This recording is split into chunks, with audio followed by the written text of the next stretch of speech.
For the last few years, we've been hearing a lot about gut health. If you're anything like me, I didn't really know what that meant. Like, what does poor gut health mean? How do you know if you have poor gut health? What are the signs? What are the symptoms? Is it going to be obvious that I have poor gut health? That's what I want to talk about in this video. Unfortunately, like me, we don't end up finding out that this is even an issue, that this is a thing that we're going through until we're deep in it. I can see too how people say that it feels like these things happen overnight, because it literally felt like this happened overnight. But when you look back, you can see like, oh, I had all these signs for years. It wasn't until it got really, really bad, I started noticing like, okay, there's something really off. I noticed that I started getting a distended belly. Like, it looked like I was about 6 months pregnant. It didn't matter what I ate, what I drank. When I woke up, it was flat, but within an hour of waking up, it would go back to being a distended, pregnant looking belly again.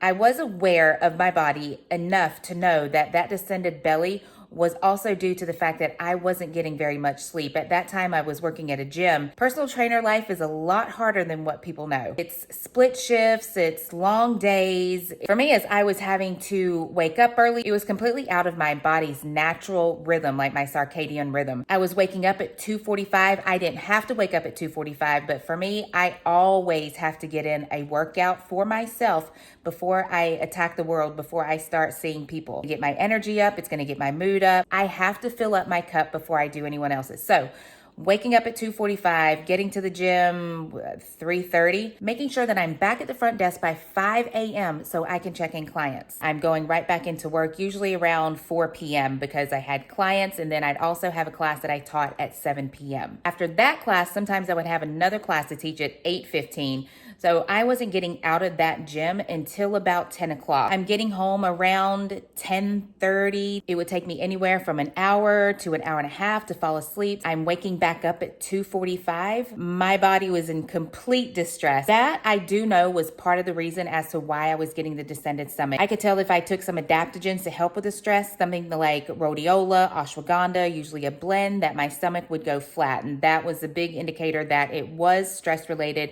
distended stomach. But then as soon as I ate something, it didn't matter how healthy it was. It could be meat, it could be broccoli, it didn't matter. My stomach would go back to being distended again. Besides looking like I was 6 months pregnant, some of the other things that I noticed that were happening worse were, again, like I said, the food sensitivities. It was that it seemed like no matter what I ate, everything was causing me to bloat. Everything was causing me to retain water. I would look puffy a lot.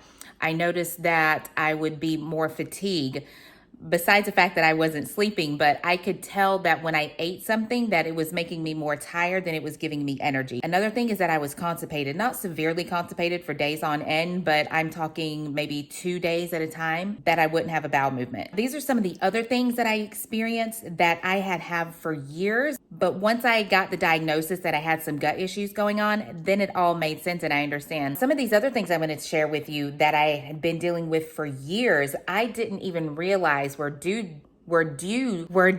to poor gut health. Blech! I didn't even know were due to poor gut health. Things like sebborheic dermatitis. If you don't know what sebborheic dermatitis is, it's dandruff. You get the really severely itchy scalp, and then usually ends up having like red scabs along the hairline. The dandruff seems to be really thick and scaly along the hairline. That's how mine was, as well as losing hair. I don't mean a little bit of hair. I mean a significant, like palm-sized ball of hair. Allergies. The nasal congestion would get worse if I ate anything with sugar, carbs, starches, anything like that. It didn't matter if it was processed, unprocessed, real food. It did not matter. Oats was the main trigger to my hair fall. Didn't know. I was eating oats for months and months and months and months until my intuition one day just told me, I wonder if that's what's making your hair fall out. I don't know why that came to me, but it did. I took it out, and within a week, my hair stopped falling out. Another thing that I realized was due to poor gut health was my dry and brittle hair. The seborrheic dermatitis, the congestion, these were all things that I had dealt with for years and never paid any attention to it, just thinking that it was normal and that it was just me, this is just my body, and this is just unfortunately how I'm going to have to live. Another one was getting constant bacterial infections. You know what my gynecologist would tell me? I just needed to change my underwear. They give you antibiotics, which, if you don't know, antibiotics kill the bacteria in your gut, the good bacteria and the bad bacteria. So you're never truly healing that bacterial infection. All you're doing is just putting a Band-Aid on it. I'm thinking, dang, my gynecologist makes me sound nasty and dirty. And I was like, I know that I'm not. I just work in a gym all day and I'm sweating. That's what she was telling me was the reason, was because of the fact that I was sweating all day. Just things that I found out later on that were not true. Over time, the fact that I had poor gut health, it led to me getting hypothyroidism as well as imbalanced hormones. Also memory. I realized that I was having really bad short-term memory loss. It was scary. Listen, this will make you guys laugh because people make it uncomfortable to talk about, but I was always a gassy woman. And I was thinking, I was like, this is embarrassing. When I'm with someone, I have to run to the closet. I have to go somewhere because I don't want to pass gas around someone. So I've always had gas and I was gassy. Again, I thought it was just my body. And I was like, this is embarrassing. Why do I have to grow up like this? Why do I have to grow up with this type of body that is gassy? Anytime I need to relieve myself, I need to go somewhere. I know some of you are going to say that, no, you don't have to, but that's just me. One of the weirdest ones that got me was the fact that I thought that my hands were old looking because I'd look at my mom's hands and I'm like, oh, well, I have my mom's hands.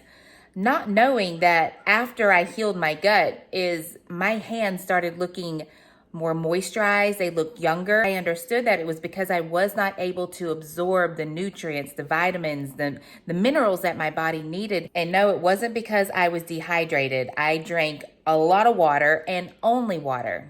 Some other things keep coming to me. Another strange one was that I stopped having bleeding gums. I used to oil pull and everything, and the oil pulling helped significantly, but it didn't completely eliminate my gums bleeding. But once I healed my gut, my gums don't bleed anything like they did before. Not saying that they don't bleed still. They do, but very, very little compared to what they used to bleed before. And another thing that could be uncomfortable for any woman to admit, bad breath, which no one ever told me that I had bad breath, but perhaps that's just something that they kept to themselves. I always felt like I had bad breath. You know, you feel like you can taste that you have bad breath. There's that funk on your tongue. Again, just me thinking that this is normal life. My body must be different than everybody else's. Now I look back, I'm like, wow, they really push out these messages of how this stuff, to expect this to happen at this age and expect that to happen at this age. If they tell you that it's normal, nobody questions it. Again, it wasn't until I started doing all the reading and research. That's going to be for another video. This video was just to help you guys understand what poor gut health can lead to, because 70% of our immune system lies in our gut. I believe it's more than that. I think that the first point of attack that if anybody is going through any type of health conditions, I should say that too, is even my blood sugar, my fasting blood sugar was in the upper 90s, lower hundreds. And I didn't eat sugar like that, but it was because of the poor gut health. And I don't know all the science stuff behind it. You guys can comment on what that is if you want to, or do your own reading and research and see why that is. But everything's connected.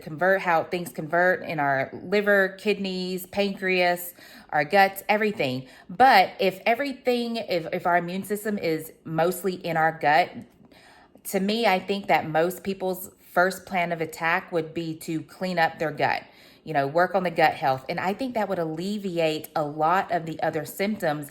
And if not alleviate all of them, to heal completely, I think that it would give you a better, more clearer picture of maybe what's going on with your liver, if maybe it's not detoxifying the way it should be. That was also my case. Again, I will go into another video on that, or pancreas or kidney or any of these other things, but it's all connected. So I hope that this video helped you kind of clear up what it means really to have poor gut health and what it can lead to. And maybe it gives you some clarity like, hey, I have a lot of those things.